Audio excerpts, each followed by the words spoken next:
ગણેશજી છે પાર્વતીના દુલારા, તે છે રિદ્ધિ સિદ્ધિના સ્વામી. તેઓને ભજતા જેઓ જાતકની આદિ વ્યાધિ અને ઉપાધિ ટાળી દે છે. કહેવાય છે કે લંબોદર વિનાયકની કૃપા જો અંગારકી ચોથે અથવા તો મંગળવારે ભક્તો પર વરસે તો સુખ સમૃદ્ધિનો તેના જીવનમાં પાર નથી રહેતો. ઉદયપુરમાં બિરાજમાન બહોરા ગણેશ પણ તેના ભક્તોને ઉત્તમ સુખ સમૃદ્ધિ પ્રદાન કરનારા માનવામાં આવે છે. તો આવો જાણીએ આ મંદિરનો મહિમા અને મેળવીએ ગજાનન ગણપતિના આશીર્વાદ.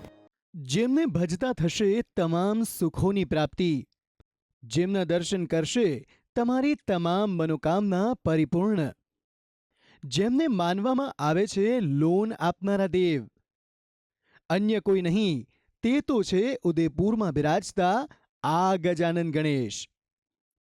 શુભતાના પ્રતીક માનવામાં આવે છે ગજાનન ગણેશ. કોઈ પણ શુભ કાર્યને આરંભ કરતી વખતે ગજાનન ગણપતિને અચૂક યાદ કરાય છે અને તેમના નામ સ્મરણથી દરેક મંગળ કાર્ય સફળ થઈ જાય છે. પણ જ્યારે સ્વયં ગજાનન ગણપતિ તમારા ઘરે મહેમાન બનીને આવે તો? જી હા, સુંદર સરોવર અને તળાવોની નગરી ગણાતું ઉદયપુર અને તેની મધ્યમાં જ આવેલું છે ગજાનન ગણપતિનું આ સુંદર ધામ, જેને બોહરા ગણેશ ધામ તરીકે ઓળખવામાં આવે છે, જ્યાં તમામ ભક્તોની મનોકામના પૂર્ણ થાય છે. અહીં ગજાનન ગણપતિના આ ધામમાં નિત્ય જામે છે ભક્તોની ભીડ. શહેરના મધ્યમાં આવેલ લંબોદરનું આ સુંદર મંદિર લાખો શ્રદ્ધાળુઓની આસ્થાનું કેન્દ્ર બની ગયું છે.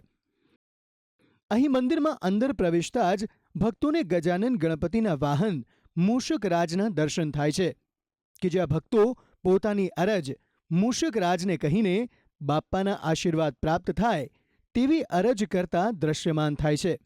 અને તેનાથી થોડા જ આગળ વધતા મુખ્ય ગર્ભગૃહમાં ભક્તોની તમામ મનોકામના પૂર્ણ કરનારા બોહરા ગણપતિના દર્શન થાય છે. લગભગ 400 વર્ષ પૌરાણિક આ મંદિરનો મહિમા દેશ વિદેશ સુધી ફેલાયેલો છે. અહીં દૂર દેશાવરથી આવતા પર્યટકો પણ આ મંદિરની અચૂક મુલાકાત લે છે. यहाँ पे मतलब आके शांति प्राप्त होती है कि लाइक यहाँ आकर ऐसा फील होता है कि ठीक है, मतलब सारी प्रॉब्लम्स भगवान से शेयर कर सकते हैं, ऐसा है. मैं हर बुधवार यहाँ पर आती हूँ और मतलब ऐसा है मुझे कि इनसे बात करके मुझे इतना अच्छा लगता है. भगवान को कोई भी प्रॉब्लम हो सब शेयर कर सकती हूँ मैं.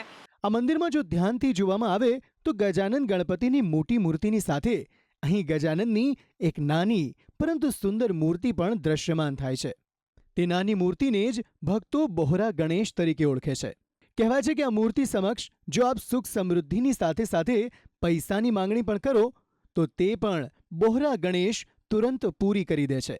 સ્થાનિકોનું કહેવું છે કે જ્યારે કોઈ સ્થાનિકને પૈસાની જરૂર હોય તો તે અહીં બોહરા ગણેશ સમક્ષ અરજ લગાવે છે અને ગણેશજીની કૃપાથી તેને પૈસાની પ્રાપ્તિ થાય છે અને પછી તેની સગવડતા પ્રમાણે તે સ્થાનિક તે પૈસા અહીં ગણેશજીને પરત કરે છે. તેથી આ ગણેશને લોન આપવાવાળા ગણેશ તરીકે પણ ઓળખવામાં આવે છે. इसका सादा गर्भगृह है. गर्भ के अंदर दो मूर्तियां हैं, एक तो गणेश जी की, एक बोरा गणेश जी की. जो आपको मूर्ति छोटी नज़र आ रही है उसको बोरा गणेश जी कहते हैं. मतलब ये इनकी मान्यता पीछे ये है कि ये हम कुछ मांगते हैं तो बोहरा जी हमें पैसे देते हैं और उसका कंसेप्ट ये है कि भगवान आपको सारे विघ्न का दूर करे और उसको वापस आपको पैसे देने, जो एक सिस्टम बना हुआ है, इसलिए इसका नाम बोरा गणेश जी पहली बार. અહીં સ્થાનિકોની માન્યતા પ્રમાણે જ્યારે પણ કોઈના ઘરમાં લગ્નનો માંડવો બંધાવાનો હોય ત્યારે તેઓ અહીંથી ગજાનન ગણપતિની એક નાની મૂર્તિ પોતાના ઘરે લઈ જાય છે અને પોતાના તમામ શુભ કાર્યો નિર્વિઘ્ન પૂર્ણ થાય તેની કામના કરે છે અને શાંતિપૂર્ણ રીતે પોતાના કાર્ય પૂરા થતાં પુનઃ ભક્તો તે મૂર્તિને આ મંદિરે મૂકી જાય છે. મંદિરમાં ધાર્મિક કાર્યો વર્ષના અનેક દિવસોએ થતા રહે છે, જેનો લાભ અહીં સ્થાનિકો અચૂક લે છે. અહીં દર્શન કરતા લોકોની સઘળી મનોકામના બોહરા ગણેશ પૂર્ણ કરે છે, જેના કારણે આ મંદિર બન્યું છે ભક્તોની અનોખી આસ્થાનું કેન્દ્ર. ભક્તિ સંદેશ, ઉદયપુર, રાજસ્થાન.